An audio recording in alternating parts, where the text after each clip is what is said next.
सर्व दत्त परिवारास साष्टांग प्रणिपात. शुभप्रभात. दत्त माझा मी दत्ताचा. रचना श्री गुरु दत्त चरणी अर्पण.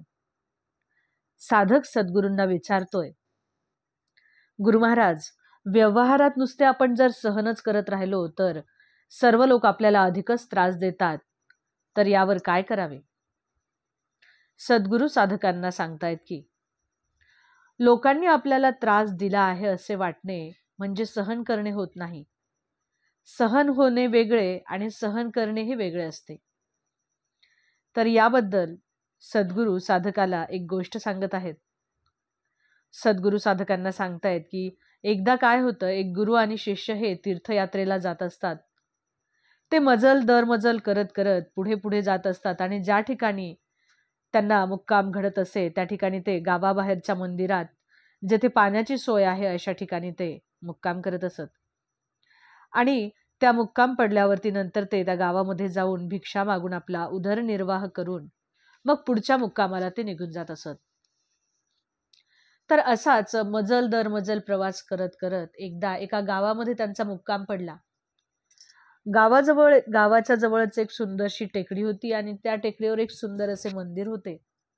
तर त्या मंदिरात जाऊन आपण मुक्काम करावा असे दोघांनी ठरवले. ते स्थान अतिशय शांत आणि रम्य होते. त्या दोघांना विश्रांतीची अत्यंत गरज होती, म्हणून याच ठिकाणी आपण 4-6 दिवस मुक्काम केला पाहिजे असे दोघांनाही वाटले. दोघेही त्या ठिकाणी राहू लागले.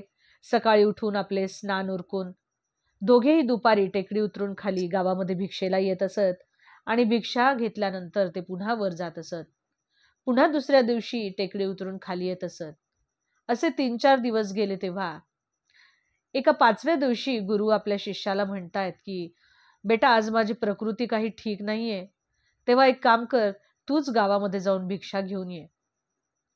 शिष्यांनी गुरु आज्ञा प्रमाण मानून शिष्य टेकडी उतरला आणि दुपारी गावामध्ये गेला आणि तो प्रत्येक घराच्या समोर उभा राहून भिक्षा मागू लागला. पण आज त्याला कोणीही भिक्षा घालीना. त्याने सर्व घरे घेतली गावातली, पण कोणीही भिक्षा वाढत नव्हते. त्याला आश्चर्य वाटत होते की आज असं का बरं होत आहे. बरं, आपण भिक्षा न घेता टेकडीवरती जावं तर आपले गुरु उपाशी राहतील, काय करावं? त्याचा विचार करत करत शिष्य बाजारपेठेमध्ये आला.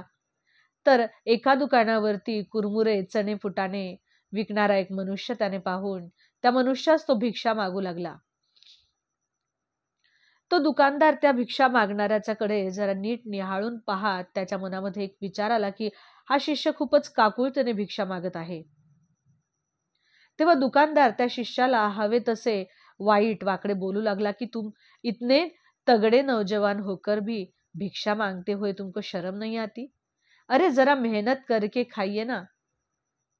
तेव्हा शिष्य म्हणाला, कृपया मेरी बात छोड़ दीजिए, लेकिन ऊपर टीले पर वो मंदिर है, उसमें मेरे गुरु महाराज है और उनके लिए मुझे भिक्षा चाहिए.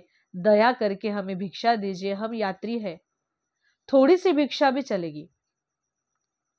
दुकानदाराने पाहिला की हा इसम तर फारच चिकट दिसतोय, जा म्हणूनही जात नाहीये. तेव्हा दुकानदाराने चिडून त्या शिष्याच्या डोक्यामध्ये एक काठी मारली. शिष्याचे दुर्दैव असे की काठी डोक्यात बसता क्षणी शिष्याचे डोके फुटले आणि भळभळा भळभळा रक्त वाहू लागले. मात्र तो शिष्य त्या दुकानदाराला काहीही न बोलता त्याने ती जखम हाताने दाबून धरली आणि तो शिष्य न थांबता त्या मंदिराकडे जात होता.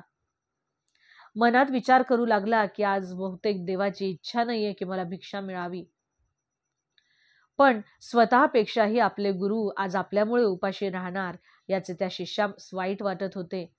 त्यांची क्षमा मागत मागत तो शिष्य कसा बसा टेकडी चढू लागला.